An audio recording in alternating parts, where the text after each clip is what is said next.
सन 2026 हे वर्ष भगवान श्री सत्य साईबाबांचे जन्मशताब्दी स्वातंत्र्यवीरांनी जे कार्य केलेलं आहे त्याचं स्मरण म्हणून आज आपण आपली मुलं हा कार्यक्रम सादर करणार आहेत.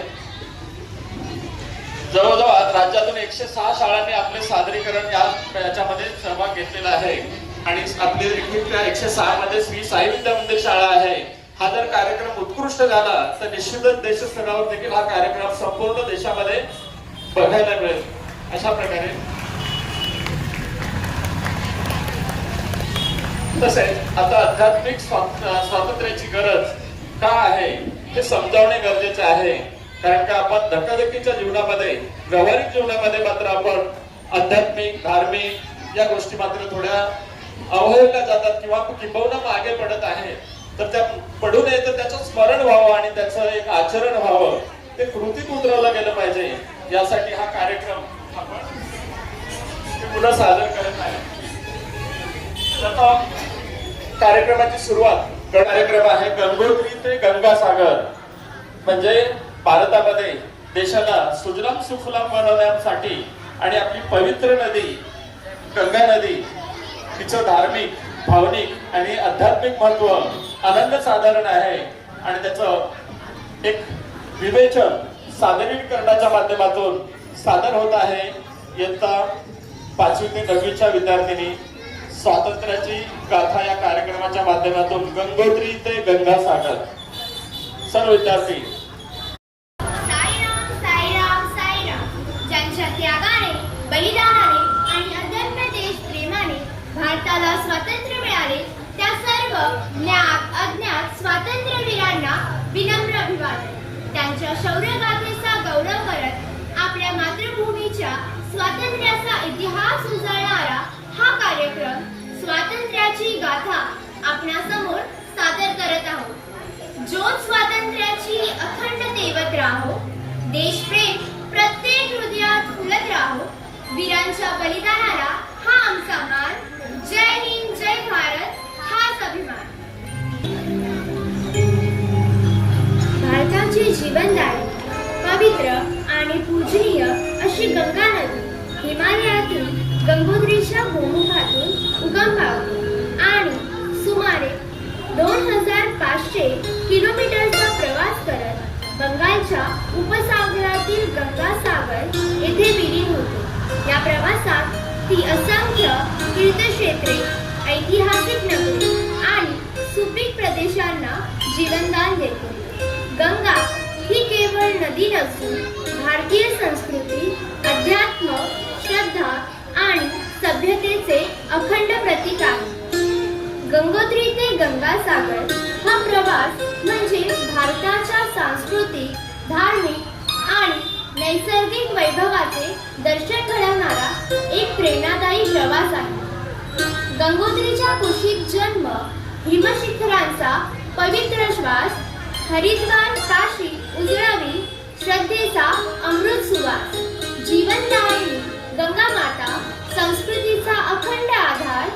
गंगासागरात विलीन होई भारताचा गौरव अपार, गौरव अपार, गौरव अपार.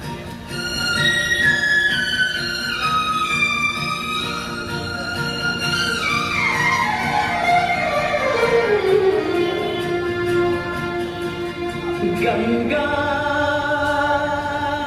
तेरा पानी अमृत,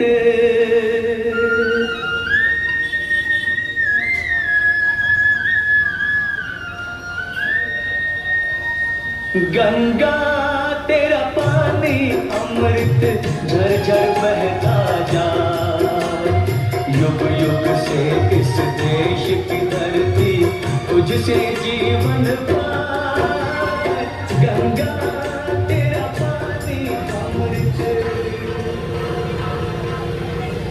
गंगोत्री हे उत्तराखंड राज्यातील उत्तरकाशी जिल्ह्यात समुद्र सपाटीपासून सुमारे 3100 मीटर उंचीवर वसलेले गंगोत्री हे हिंदू धर्मियांचे अत्यंत पवित्र तीर्थक्षेत्र, त्याचबरोबर गंगा नदीचे उगमस्थानही आहे.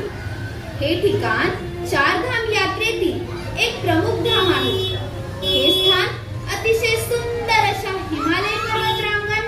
म्हटलेले आहे. राजा भगीरथ यांनी केलेल्या कठोर तपस्येमुळे प्रसन्न होऊन भगवान शंकराने गंगा नदीला आपल्या जटांमध्ये धारण केले आणि नंतर ती पृथ्वीवर प्रवाहित झाली. या ठिकाणी या नदीला भागीरथी असेही म्हणतात. प्रत्यक्ष गंगा नदी ही गंगोत्री पासून सुमारे 16 किलोमीटर अंतर असलेल्या गोमुख येथून उगम पावते. या ठिकाणी 18व्या शतकात मोठे मंदिर बांधण्यात आले होते. या नदीच्या प्रवाहातील पुढचे महत्त्वाचे ठिकाण म्हणजे देवप्रयाग. उत्तराखंड राज्यातील टिहरी गढवाल जिल्ह्यातील एक अतिशय पवित्र आणि ऐतिहासिक शहर. या ठिकाणी अलकनंदा आणि भागीरथी या दोन नद्यांचा संगम होतो. या संयुक्त प्रवाहाला गंगा नदी म्हणून पुढे ओळखले जाते. देवप्रयाग या नावाचा अर्थ देवांचा संगम. येथे अलकनंदा नदीच्या गडद रंगाच्या पाण्याचा प्रवाह आणि भागीरथी नदीच्या स्वच्छ व निळ्या पाण्याचा प्रवाह यांचा अद्भुत संगम आपल्याला पाहावयास मिळतो. येथे अनेक धार्मिक विधी केले जातात. देवप्रयागला भेट देण्यासाठी मार्च ते जून आणि सप्टेंबर ते नोव्हेंबर हा काळ उत्तम मानला जातो. या प्रवाहातील पुढचे महत्त्वाचे स्थान म्हणजे ऋषिकेश. हिमालयाच्या पायथ्याशी आणि गंगा नदीच्या काठावर बसलेले ऋषिकेश हे भारतातील एक प्रमुख आध्यात्मिक व साहसी पर्यटन केंद्र. या ठिकाणाला जागतिक योग राजधानी म्हणूनही ओळखले जाते. तसेच हे शहर चारधाम यात्रेचे प्रवेशद्वारही मानले जाते. ऋषिकेश हा शब्द विष्णू देवाच्या नावावरून पडला. पौराणिक कथेनुसार भगवान रामाने रावणाचा वध केल्यानंतर प्रायश्चित्त म्हणून येथे तपस्या केली होती. ही भूमी ऋषीमुनींची तपभूमी म्हणून ओळखली जाते. येथे देश विदेशातून लोक योग आणि ध्यानासाठी येतात. या शहराचे एक वैशिष्ट्य म्हणजे हे पूर्ण शाकाहारी शहर आहे. या ठिकाणच्या त्रिवेणी घाटावर संध्याकाळी भव्य दिव्य अशी गंगा आरती केली जाते.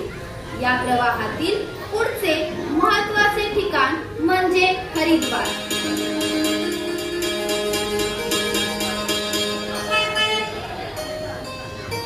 हरिद्वार गंगेच्या प्रवाहावरील हरिद्वार हे अति प्राचीन आणि पवित्र तीर्थक्षेत्र आहे. देवाचे प्रवेशद्वार म्हणून हे शहर ओळखले जाते. गंगेच्या पवित्र स्नानासाठी आणि प्रसिद्ध कुंभमेळ्यासाठी हे जगभर प्रसिद्ध आहे. हरिद्वार म्हणजे भगवान विष्णूचा मार्ग, तर हरद्वार म्हणजे भगवान शिवाचा मार्ग. हरिद्वार या ठिकाणी दर 12 वर्षांनी कुंभमेळा भरतो. येथे गंगेच्या पात्रात भगवान विष्णूच्या पायांचे ठसे ब्रह्मकुंड आहे. या ठिकाणी गंगा नदीवर दररोज संध्याकाळी सूर्यास्ताच्या वेळी होणारी गंगा आरती डोळ्याची पारणे फेडणारी व भक्तिमय असते. या ठिकाणी भेट द्यायची असेल तर ऑक्टोबर ते मार्च दरम्यानचा काळ सर्वोत्तम आहे. या प्रवाहातील पुढचे महत्त्वाचे स्थान म्हणजे प्रयागराज. पूर्वीचे अलाहाबाद हे उत्तर प्रदेशातील सर्वात प्राचीन व पवित्र ऐतिहासिक शहरांपैकी एक आहे. गंगा, यमुना आणि सरस्वती या 3 नद्यांच्या त्रिवेणी संगमासाठी हे शहर प्रसिद्ध आहे. दर 12 वर्षांनी कुंभमेळा तर दर 6 वर्षांनी अर्ध कुंभमेळा येथे भरतो. हे शहर पवित्र स्थान मानले जाते. लोकांची अशी श्रद्धा आहे की गंगा, यमुना आणि सरस्वती या 3 नद्यांच्या त्रिवेणी संगमात स्नान केल्याने सर्व पापांचे क्षालन होते. सर्व तीर्थक्षेत्रांचा राजा म्हणून याला तीर्थराज प्रयाग असे म्हणतात. सम्राट अकबराच्या काळात या त्रिवेणी संगमाजवळ प्रयागराज किल्ला बांधला गेला. त्याच्या आत मौर्य सम्राट अशोकाचा ऐतिहासिक स्तंभ आहे. भारताचे पहिले पंतप्रधान पंडित जवाहरलाल नेहरू यांचे ऐतिहासिक निवासस्थान आनंद भवन याच ठिकाणी आहे. या निवासस्थानात आता एक संग्रहालय तयार करण्यात आले आहे. या शहराचे पूर्वेचे ऑक्सफर्ड म्हणूनही ओळखले जाते. यातील अलाहाबाद विद्यापीठ हे भारतातील सर्वात जुन्या आणि प्रतिष्ठित विद्यापीठापैकी एक आहे. या प्रवाहातील पुढचे महत्त्वाचे स्थान म्हणजे वाराणसी.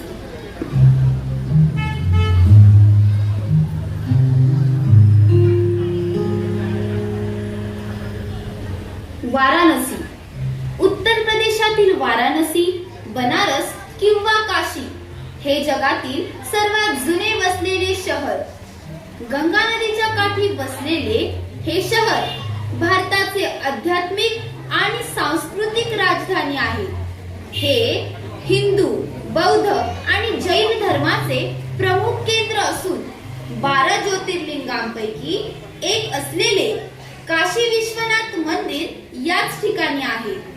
येथे गंगा नदीच्या किनाऱ्यावर सुमारे 84 घाट आहेत. यातील दशाश्वमेध घाटावर होणारी भव्य गंगा आरती जगभर प्रसिद्ध आहे. मारखान यांनी केलेले या शहराचे वर्णन इतिहासापेक्षा आणि परंपरेपेक्षा ही जुने असे केले होते. संत कबीर, संत रविदास, संत तुलसीदास यांची ही कर्मभूमी आहे.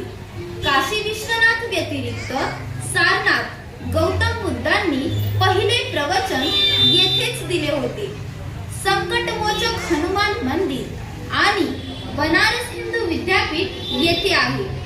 अर्थात जगभरात प्रसिद्ध असणाऱ्या बनारसी साड्या याच ठिकाणी तयार केल्या जातात. या प्रवाहातील पुढचे महत्त्वाचे ठिकाण म्हणजे पाटणा. आजच्या बिहार राज्याची राजधानी. हे शहर गंगा नदीच्या दक्षिण तीरावर वसलेले आहे. हे भारतातील सर्वात प्राचीन शहरांपैकी एक आहे. इसवी सन पूर्व 5व्या शतकात अजातशत्रू यांनी पाटलीग्राम येथे हा किल्ला बांधला होता. पुढे हेच पाटलीपुत्र म्हणून प्रसिद्ध झाले. चंद्रगुप्त मौर्य यांच्या मौर्य साम्राज्याची पाटलीपुत्र ही राजधानी होती. सम्राट अशोकाच्या काळात हे शहर प्रशासन, व्यापार, शिक्षण आणि संस्कृतीचे मोठे केंद्र बनले. गुरु गोविंद सिंग यांचा जन्म येथे झाला. म्हणून तख्त श्री पटना साहिब हे शीख धर्माचे अत्यंत पवित्र तीर्थक्षेत्र. गंगेच्या गाळामुळे या ठिकाणी शेती सुपीक आहे. पाटणाच्या पुढे झारखंड या राज्यातून पश्चिम बंगाल या राज्यामध्ये वाहत जाते. फराक्का येथून या नदीचे 2 प्रवाह तयार होतात. एक पद्मा व दुसरी हुगळी अशी या नद्यांची नावे आहेत. पश्चिम बंगालची राजधानी कोलकाता ही हुगळी नदीच्या काठावर बसली आहे. गंगा नदी ही पुढे हुगळी या नावाने ओळखली जाते. हुगळी नदीच्या किनाऱ्यावर दुर्गा पूजा, काली पूजा आणि जगधात्री पूजा अत्यंत भव्य प्रमाणावर साजरी केली जाते. या उत्सवामध्ये संपूर्ण शहर दिव्यांनी आणि भक्तिरसाने न्हाऊन निघते. हुगळी नदी पुढे भागीरथी या नावाने ओळखली जाते व ती पुढे बंगालच्या उपसागरात जाऊन मिळते. या प्रवाहातील पुढचे व अंतिम ठिकाण म्हणजे गंगासागर.